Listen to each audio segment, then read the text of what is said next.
We all have triggers. Triggers are these things that happen during the day that cause us to have a response. Sometimes I'll go home and I just am irritable as I'll get out, and what I can realize is that something happened in the middle of the day. That was a trigger.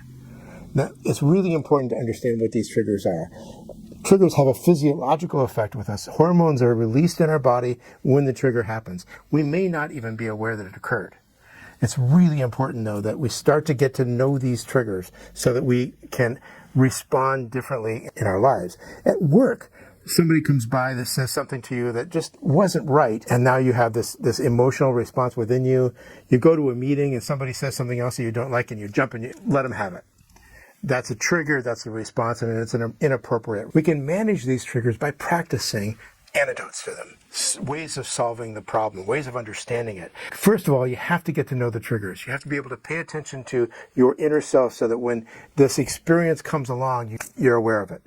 Awareness is the key of so much in our lives. Awareness really is that you know what's happening as the reality strikes. Then you have to be able to pause, assess what is going on in your body, if you're feeling it or not. And then you have to be able to recognize what your response tends to be. Determine what your body or your mind is about ready to take you. So if you're about ready to jump down somebody's throat that doesn't really deserve it, nobody does, then that reaction is something that you probably have developed a habit with. So you become aware of the trigger, you become aware of your tendency to respond and react, and then you pause.